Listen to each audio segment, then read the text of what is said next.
Are you struggling with roadblocks as a woman in the challenging and constantly changing world of corporate America? If you feel stuck in your career, you may be holding yourself back and may not even realize it. Prepare to be enlightened by the meaningful discussions here at the No Woman Left Behind podcast. Each week, gather the insight you need to break down those walls of limiting beliefs. Unleash your full potential and unlock the leader within. Listen to raw conversations with corporate women as they share inspiring stories with the purpose of obtaining their dream career and living a truly fulfilling life. Here's your host, Rosie Zilinskas.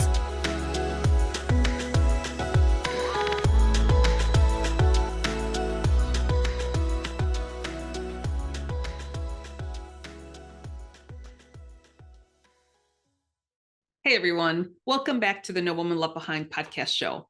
I'm Rosie Zilinskas, your podcast host. Today's conversation is centered around fear, not necessarily what to do about it, but how to change your relationship with it. Kristen Ulmer is formally named the best female extreme free skier in the world for 12 years. She is now a high-performance facilitator and author of The Art of Fear, a book which radically challenges existing norms about what to do about fear and anxiety. Working with groups and individuals all over the world, some of her clients and keynotes include Google, Citigroup, Olympic athletes, and the U.S. Air Force. This conversation with Kristen is so enlightening because, once again, we have the resistance to feel fear, and then we don't know what to do about it. So often you hear self-help books or therapists say, just conquer your fear or, resist your fear. And Kristen is here to challenge some of those thoughts and ideas. So this is a fantastic conversation if you have fear of negotiating in the corporate world or asking for a raise or simply applying for a job that you're really interested in. So stay tuned for this really enlightening conversation with Kristen Ulmer. Hey, Kristen, thank you so much for being on the No Woman Left Behind podcast show. I know that you and I recently met at the TEDx Naperville event, and you were talking about an analogy of parenting. Can you kind of start us off with that analogy?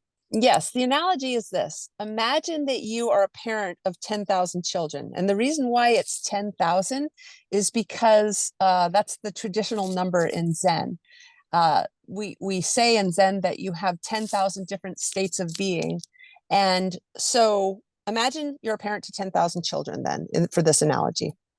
Half of your children, and because we're very dualistic, some children are good, some children are bad. Half of them we've named love, joy, gratitude, forgiveness. The other half of our children we've named fear, anger, sadness, despair. Despite your best intention, would you be able to treat all your children the same way?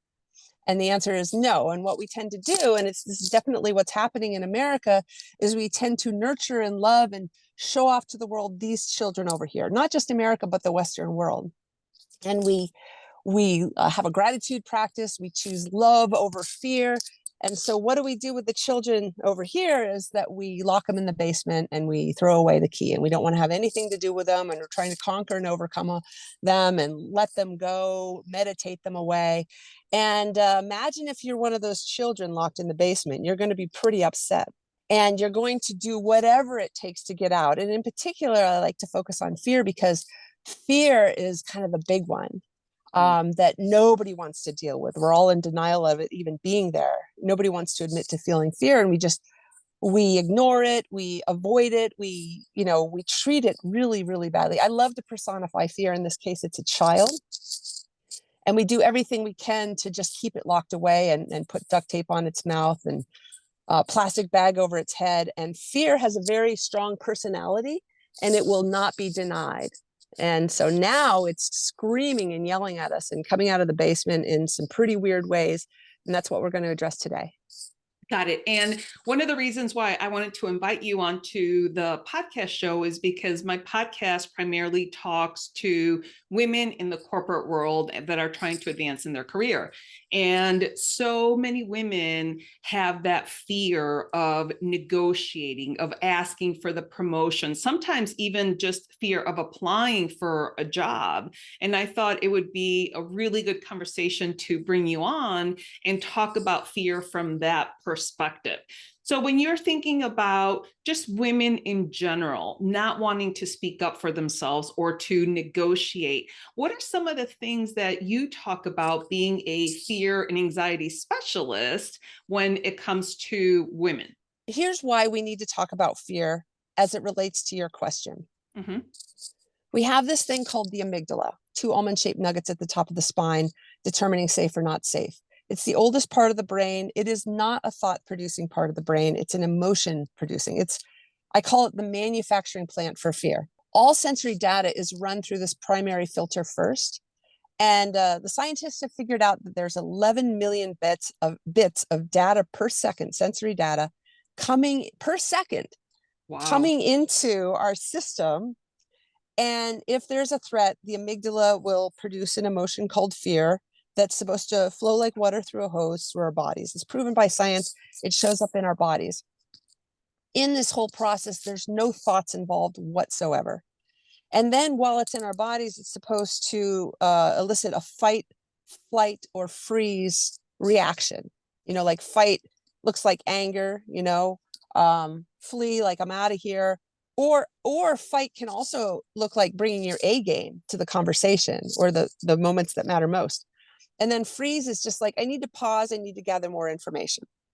And then 10 to 90 seconds after the threat is gone, so too is the discomfort of fear. And it's the perfect design. Nature got it right. We can see it, just animals being in flow with it. But then humans, first of all, we have a combative relationship with that discomfort in our bodies. We're like positivity junkies, we're comfort junkies. And then if you're a badass woman that's doing really, really cool stuff with your life, you're going to have even more fear flowing through your body. But here's the thing that people don't get, because we like to believe that we're all about love, but we're not. We're also all about fear. Because more happens in 20 years in 20 minutes in today's world than used to happen in 20 years. Fear is flowing through our bodies pretty much every single moment of every single day in every single interaction we have. And then if you're going to do incredible things with your life, there's going to be even more. Mm-hmm. Like if you're going to ask for a pay raise, if you're going to start a business, if you're going to have a third kid, whatever, and you don't have time for it, right? Like, of course, you're going to feel even more fear, getting married, getting a divorce, like all of that. So next thing you know, fear is flowing like class 6 rapids through our bodies pretty much all the time. There's overpopulation, there's so many people, there's so much going on. And then there's the internet and, and on and on and on. And so if you don't know how to handle that fear properly, then you're going to wind up with an anxiety disorder or depression or PTSD or overwhelm or burnout or any number of things. And so I think that being in flow with your fear is one of the most important things you can do to just be emotionally, spiritually, physically, mentally healthy. More on that soon, but also it'll determine how you operate in your business.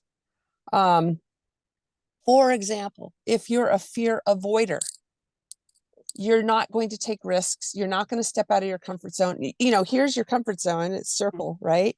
You're still going to feel fear no matter what, even if you don't start the business, even if you don't get married or don't get divorced. But you're not going to step out of your comfort zone and try something new if you're not even willing to feel fear. If you're a fear avoider, because you already have so much already, like who wants more, right? Absolutely. If you ignore fear, I find that you can ignore your fear for about 10 years tops. And then all of a sudden things start to go south in your life and you don't know what the problem is. I know in my ski career, I ignored fear. I had a interesting relationship with fear during my ski career. The word extreme means the consequences of failure are death or severe injury. So I was dealing with a lot more fear than the normal person. And first of all, I loved feeling fear, and I was definitely willing to feel fear. But I embraced it on the one hand and had intimacy with it, which I'll talk more about soon, but I also ignored it, was my habitual pattern around fear. And the part of me that ignored it, when you ignore fear, it's like it stops the flow of it. You're not merging with it. So something else is happening. You kink the hose, and usually, I mean, there's 8 billion people kinking the hose on fear in the world, because that's, the predominant message about what to do about fear. So there's 8 billion different ways kinking the hose on fear will then wind up messing up a person's life. For some people, if you kink the hose on fear, then that fear gets stopped up and starts to grow and grow and like trapped water in a closed system, and turns into an anxiety disorder. Or all of a sudden you have your first panic attack and you're like, where the heck did that come from? Right. Like, I have a lot of clients that say I have no fear, but they have anxiety. I'm like, well, that's fear, right? Yeah. It's the same thing, but they have this illusion, and we don't even call it fear anymore. We're calling it anxiety, which is a new made up word that is less threatening to us all than fear. Or that trapped fear will flood into our thoughts, our mind, and next thing you know, you have fearful thoughts. Or it'll keep you up in the middle of the night when you're trying to sleep. That's when your guard is dropped, and it'll see its chance to, like back to the analogy of the child in the basement, to scream and yell and take over your thoughts and flood into your thoughts. Or it could show up redirected in other ways, like anger or sadness. Like, if you don't want to feel fear, but you have to feel something. We see this in men a lot. It's like anger is the only emotion that us women folk allow them to feel that seems macho. Like they're not allowed to feel fear. They're not allowed to feel sadness. So they feel anger because that's the only one that's allowed. And that's fear's fight energy. Yeah. So our relationship with fear just determines so much, whether we kink the hose or not, whether we're unwilling to feel fear. And if you're going to be a business leader, it is absolutely crucial that you have a healthy flowing relationship with fear, or else back to my ski career, I became a really rigid, arrogant person to be, quote, fearless. Who do you have to become to deny fear its rightful place in your life? And we become very masculine, very tough, very rigid. I eventually, after 10 years, burnt out. I thought on the skiing, but really because 99% of my energy was spent ignoring fear. I didn't have much energy left for anything else. And I was just exhausted after 10 years in my ski career. And there's just so many ways that a compromised relationship with fear can mess up your life and cause these issues, but also decrease your productivity.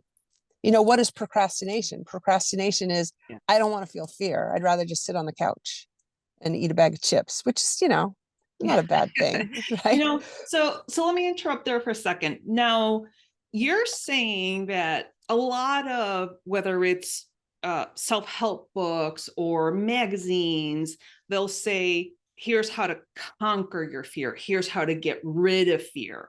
But your message is, let's embrace fear and let's have a relationship. And that's how you are in flow with fear, which now, as you said, we call it, so many people have anxiety now. And so how would you then recommend for people, and I know that you have clients, how does that transfer from avoiding fear and trying to conquer it to having that intimate relationship so that you can befriend it and be in flow? How does that work? Great question. There are 4 different generalized ways that I see people dealing with fear. And I'm going to rank them from worst way to best way. So the first thing that we can do, the first hot tip that I want to give you, is you want to get to know your relationship with fear.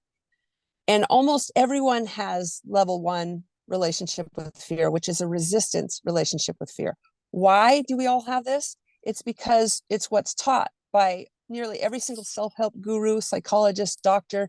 Doctors are giving drugs to people, anti-anxiety medication, sleep medication, even THC, we think it's a way for me to deal with my fear, AKA anxiety, which is what everybody's calling it these days.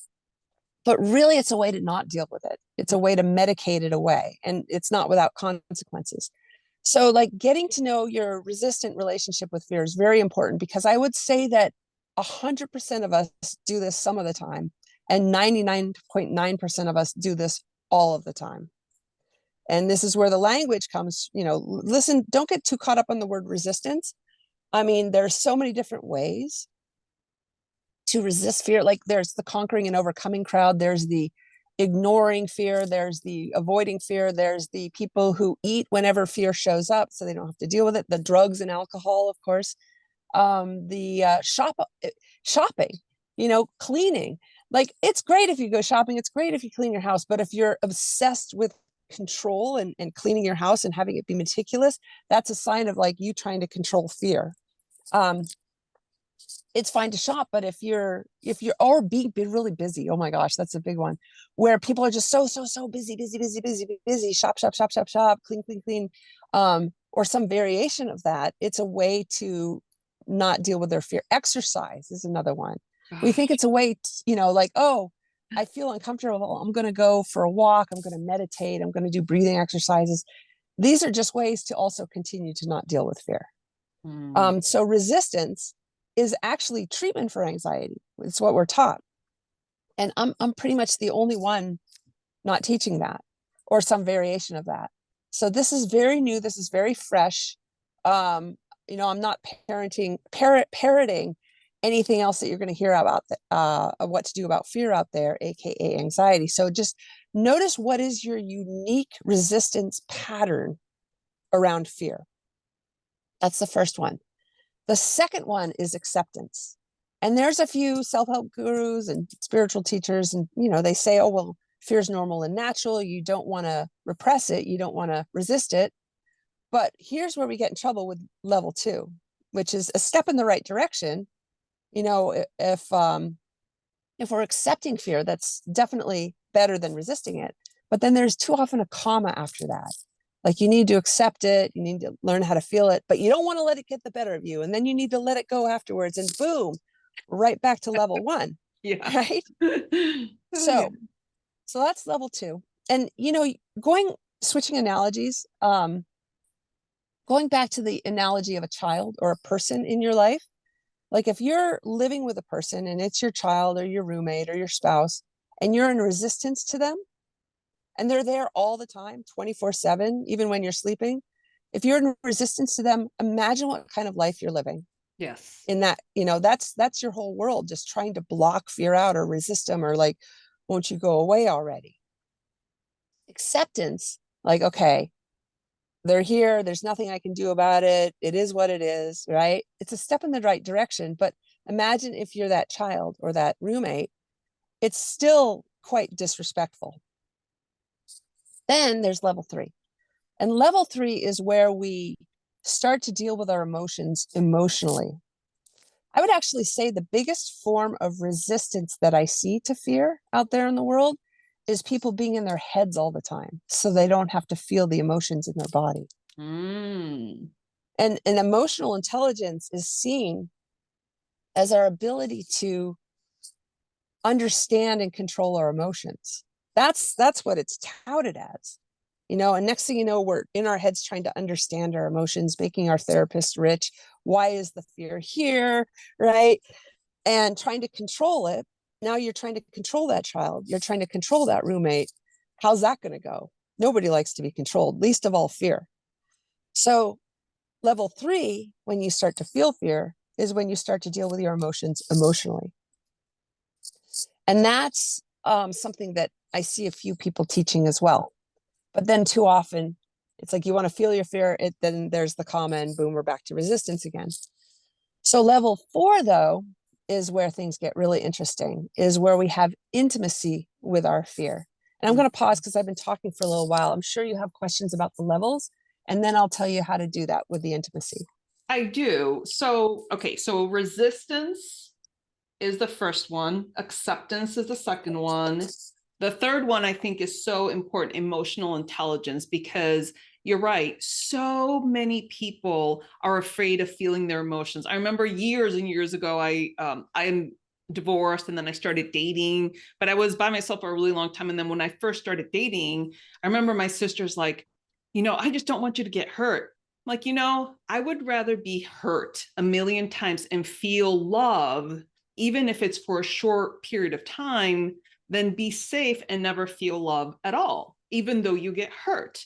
And that's kind of what I'm hearing you say is you have to be able to be willing to feel the emotions, whether it's fear, anger, whatever. And then the second piece to that is the emotional intelligence. So before we go on to the intimacy, can we talk a little bit about how do people transition from knowing an emotion and feeling an emotion? That's the $1 million question, because most people don't know that they're not feeling. Mm. Like the weepy woman who cries all the time. She's like, oh, I feel my emotions too much. But really, once if I have a client that is like that, maybe they're depressed or maybe they have anger issues, they 100% of the time, what gets revealed is that it's their resistance to the emotion that they're feeling, that they're crying about, not the emotion itself. And it's I don't want to feel this. Or if somebody gets migraines, I don't want to get a migraine. This is really not again. Why me? This is so bad. Won't it go away? So it's our resistance. And this is one of the biggest realizations that I've had in 36 years of putting the puzzle together.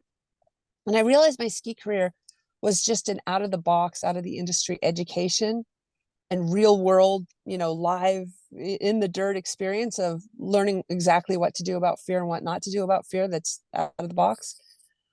Is that it's the awful feeling we associate with fear. It isn't even fear. If you have intimacy with fear, fear doesn't feel that bad. It's no big deal. It's actually kind of wonderful.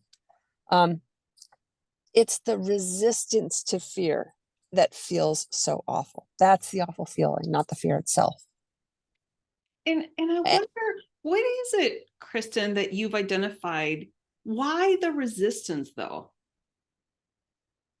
Why does the resistance feel so bad, or why are we taught resistance? Why are we taught? I guess the question is more, why is it that we're so afraid of feeling? Well, we could answer that question and probably pick apart the history of the world and the history of humanity. And I mean, I don't know that will get us what we want or where we want to go. Like if you're about to give a speech and you're just fully freaking out, and is that the time to say, okay, why am I fully freaking out? Right. Probably not. That's, learning the why, which is, well, yeah, I've been resisting fear for a long time, is not going to get us to feel better before we go on stage. The only thing that matters is, what do we do now? Right. And people who, everybody goes through trauma, everybody goes through difficulty.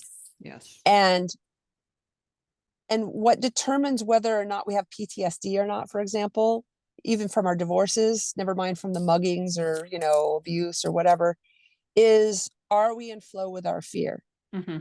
And if we're not, like if two people get mugged in Paris, I had some friends and they come back from that trip and one person is in resistance to the fear. Next thing you know, they don't want to feel fear ever again. They think it's too dangerous to travel anymore. They never leave the house. This is an extreme example.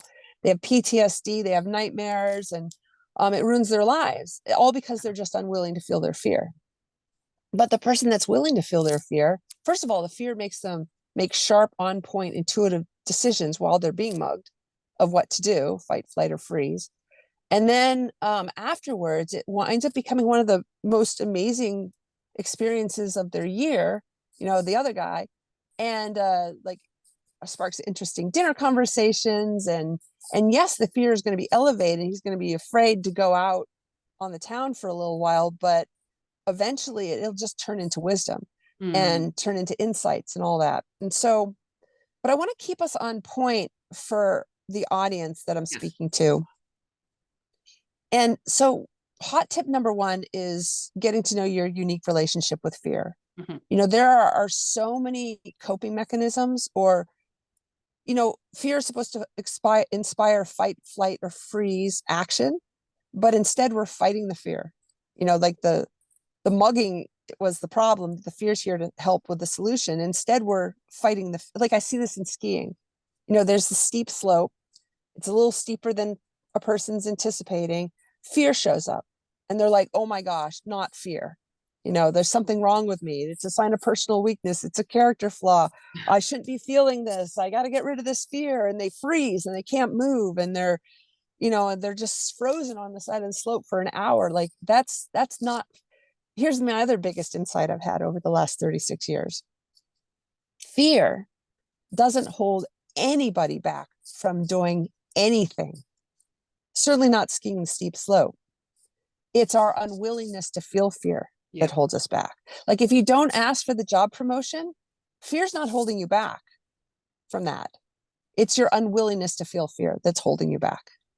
Because it's going to be scary to go in and ask for the job promotion or to start the new business. Mm-hmm. So hot tip number one always comes back to what is your unique relationship with fear? And once you understand what that is, then your decisions in your life can be, you see now what the issue is. And then like, what is the insomnia? Well, it's my undealt with fear during the day, waking me up in the middle of the night. Well, I got to deal with it during the day. Hot tip number two is, I vary these. I would say for our audience, hot tip number two is go through the levels. Like learn how to accept your fear. It's normal and natural to feel fear. Like let's say you are going to ask for the job interview or you are going to give the speech. I was going to give a speech right after my book came out, The Art of Fear. And I am a facilitator. I don't typically give speeches. I'm starting to give a lot more, doing a lot of keynotes now. But at the time, I was about to give a big time speech in front of a very important audience, 75-minute keynote. And I was freaking out, right? 10 minutes before, and I'm fully prepared. And I like to be a little underprepared. So I have a little bit of fear so that I bring my A game, like me plus fear equals kind of super me, like what I had during my ski career. And because if you're too prepared, there's not enough fear there to keep you sharp and present. So I went behind a building and I just had a private moment and I acknowledged that it's normal and natural for me to feel fear. Of course, this is very scary for me to do. I'm pretty far out of my comfort zone. And then I went and found the emotion in my body. And this is how you shift from being in your head and into a feeling experience, where you learn what kind of relationship you have with your body. And so many people, high achievers, really smart people are so in their heads. Mm-hmm. And our modern school system keeps us so in our heads, dealing with our emotions intellectually, trying to understand and control them. So my version of emotional intelligence is our ability to feel our emotions in an intimate way and have them help us come alive. So first of all, I acknowledged right before that speech, it's normal and natural. Second thing is I went and found the emotion in my body, and it was nervous. There's so many different names we have for fear. And when I say fear, what am I saying? Scared, afraid? No, I've never felt scared or afraid in my life. For me, fear does not manifest as scared or afraid. And for very few people, especially high achieving women business leaders, right? They're never going to feel scared, never going to feel afraid, most of them. But they'll feel nervous, they'll feel worried, they'll feel anger, they'll feel frustrated, they'll feel jealousy, they'll feel a million other things, sadness. For me, it usually manifests as nervousness or sadness is the emotion that I typically feel like when I went through my divorce. So I was feeling nervous that day and it was in my chest and throat. So you have to notice where the emotion is showing up and notice that it can show up in aches and pains, like lower back or shoulders. It could show up in your headaches. It can show up in your thoughts. So just where is it? How strong is it? And then the third step was, am I in resistance to it? And I'm like, oh my gosh, I was.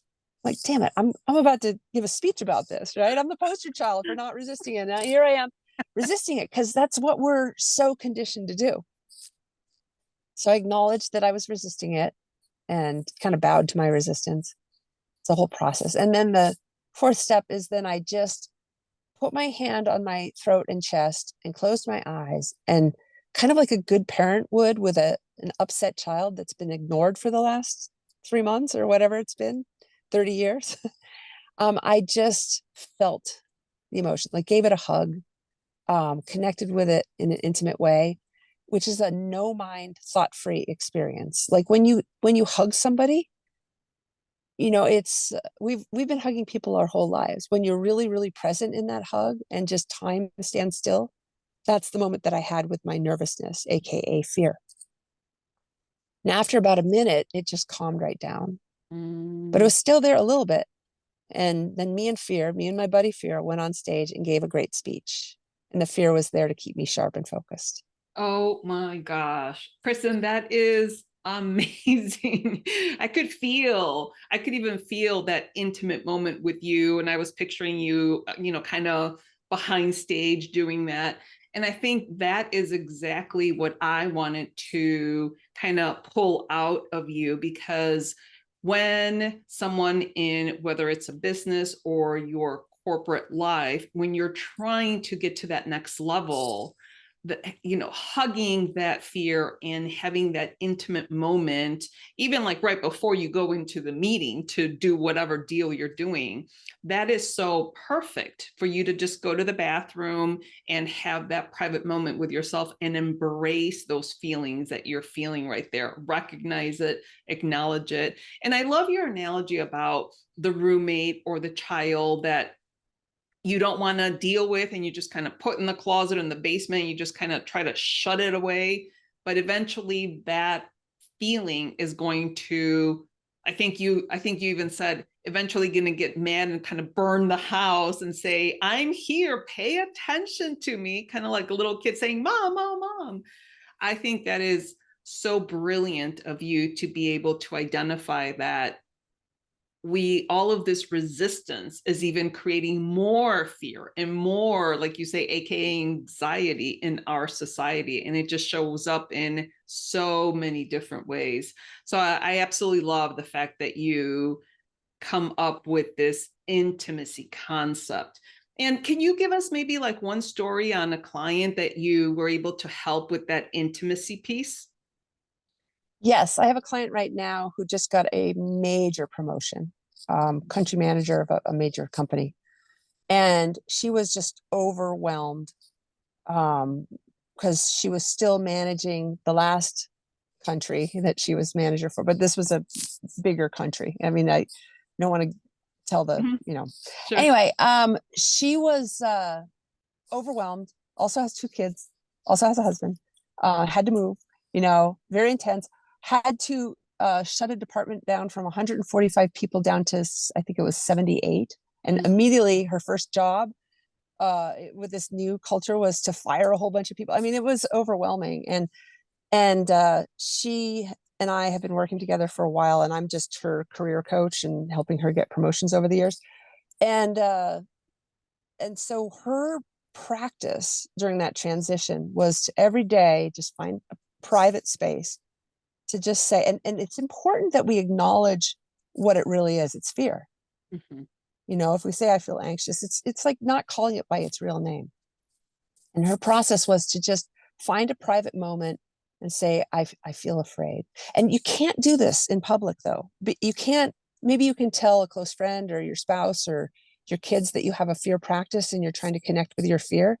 Because I don't care who you are, if you say I'm afraid and you're a senior executive at a high level, people are going to think you're unstable or that there's something wrong with you. Nobody's willing to admit this anymore. Right. So this is a private thing that she does where she just says to herself and touches wherever her fear is that day, I feel afraid, and just closes her eyes. And can you see then by feeling it wherever it is in her body, it's a self-love practice. And immediately right there, the normal and natural, she's now just organically going to be in flow with her fear just by having that connecting moment every day. And it's just not going to, it's not going to require so much of her to ignore it. And it takes effort, but it's a heck of a lot less effort than ignoring your fear. And then it's very calming to do that too. And then it's like you're Batman and fear's Robin, stronger together than apart. Next thing you know, that fear very quickly transforms into your friend. If you have a hostile, combative relationship with your permanent roommate, or your child that's following you around, Like it becomes relentless and exhausting to block them out when they're screaming and yelling. But if you take a moment to really connect with them and they become your best friend and your support structure and help you make intuitive, on point, A game decisions every single day, and it's an asset and ally, just that transitional shift in your mind to seeing fear that way, it changes everything. And next thing you know, you're not burnt out 10 years later. You can sleep at night. And you don't have to, you can spend all your energy doing the things that matter most versus trying to fight something that lives in your body. Oh my gosh, I think that is amazing, Kristen. I love this conversation. Okay, so I know you have a fear and anxiety assessment on your website, and all of Kristen's information is going to be on the episode blog. But tell me a little bit about your assessment and what people can get from doing the assessment. It's a series of 20 really fascinating questions that are geared to help you really go inward and figure out what your unique relationship is with fear. Everybody is so different. And then at the end, you get your results, like what kind of relationship do you have? And based on those results, what the next step is to turn that relationship around from a resistant relationship to an intimate relationship. And so here's the process, like with my client that I just was talking about, or with anyone, that if you want to be successful and still after 10 years sleep at night and still get along with other people, because your undealt with fear can show up as judgments, blame, any number of, projection, all of that. Like, I don't want to deal with my fear. I'm going to make you deal with it for me, like a monkey throwing your poop. Like, I know you know what I'm talking about, because other people do that to us. Like, nobody's dealing with their fear. But if you can learn how to deal with your fear, what that looks like is every day, just acknowledge that you have it. It's normal and natural. Find it, feel it. And then there's also the process of being willing to feel it, and picture that comfort zone, that circle. If you're in your circle of your comfort zone, there's no learning and growing there. Now, there's fear if you do something. There's fear if you ask for a job promotion, but there's also fear if you don't ask for the job promotion. There's fear if you ski the moguls. There's fear of what that means about you if you don't ski the moguls. Just know, no matter what you do, whether you do something or don't do something, there's still fear. So always be kind of aware of what's the bigger fear. Am I in the mood for fear today? Is a really good question to ask yourself, because it's not going to be every day. Your kids that look fearless, they just like feeling fear. The kid that doesn't want to go on the water slide, they just don't want to feel fear. So you can ask them, are you willing to feel fear today? And you can, you're right. And then ask yourself, am I willing to feel fear? And know that only with a willingness to feel fear will you step out of your comfort zone. And let's see you do this again and again, day after day. Like Alex Honnold, the guy that free soloed El Capitan. Yes. There's a rumor that he has no fear. It's not true. His amygdalas are working fine. He's a friend of mine. No, what he did is every year that he was in Yosemite, he just stepped out of his comfort zone just a little bit the more. First year. And you put a dot outside your comfort zone. And then you, after a year, connect the dots. You've just expanded your comfort zone. And then next year, keep stepping out of your comfort zone. This is how I became a world-class skier. Just a little bit, right? Connect the new dots. And next thing you know, the circle grows and grows and grows and grows. And when you're out of your comfort zone, have that intimacy with fear. And if you don't know what intimacy means, I recently spoke to a group of about 50, 16-year-old girls. And I was showing them how to have an intimate relationship. You just connect with it in an intimate way. And one of them raised their hands and they said, do you mean sex? And I'm like, no. And I said, raise your hand if you've ever had an intimate experience with a dog. And everybody raised their hand. I said, was it sexual? And the hands went down really fast, right?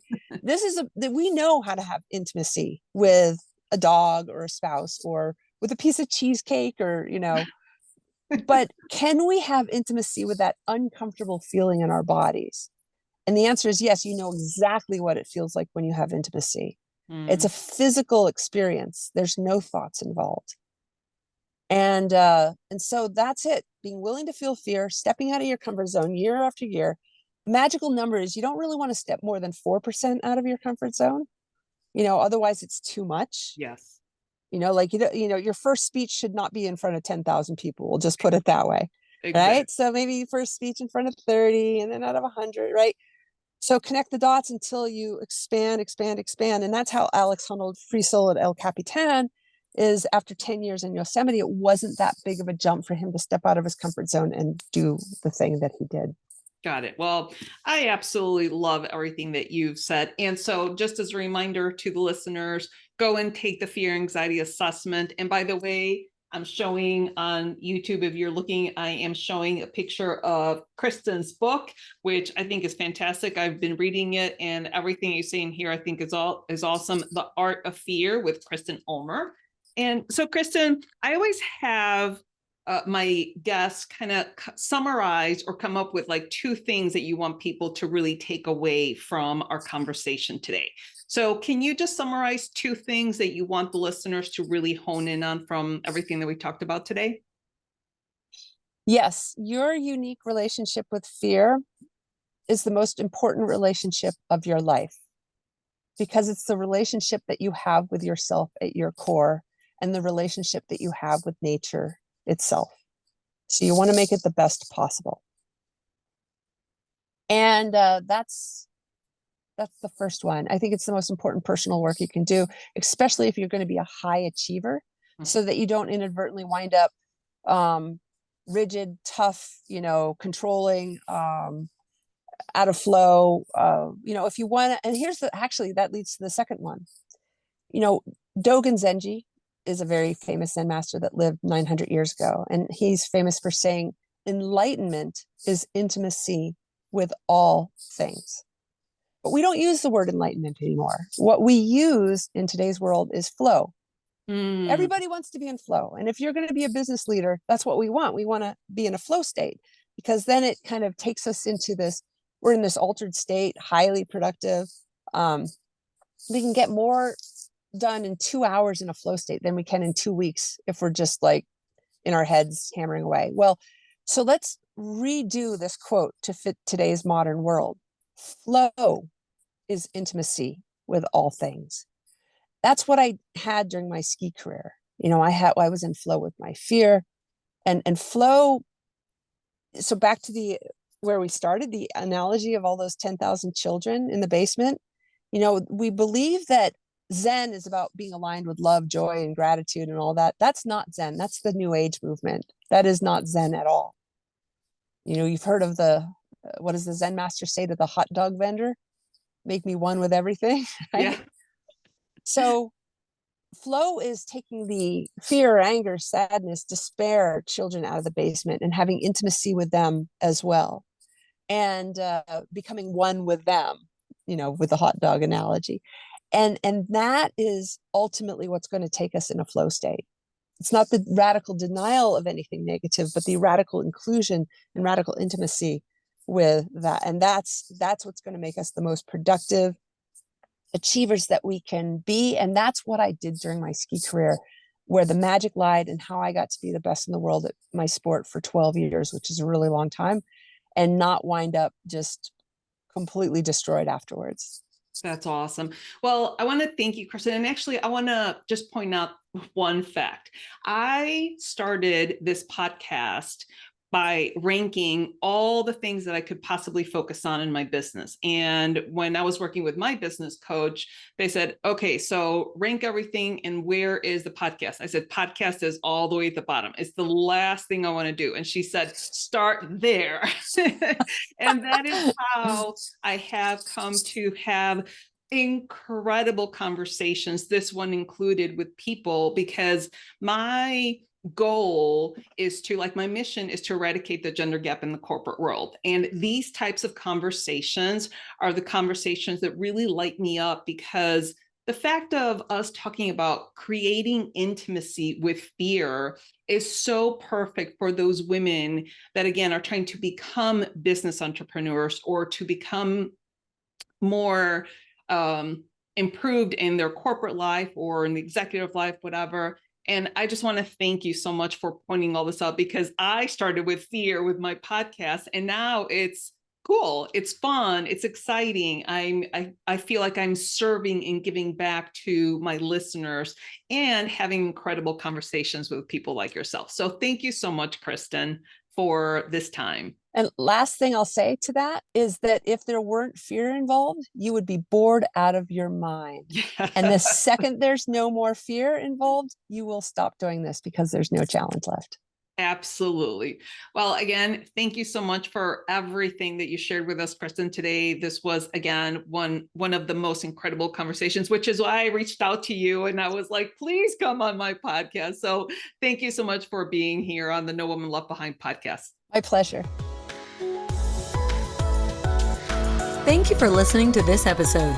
Let these stories of self-encouragement and professional development serve as a guide in navigating through corporate America in the most practical and fulfilling way possible.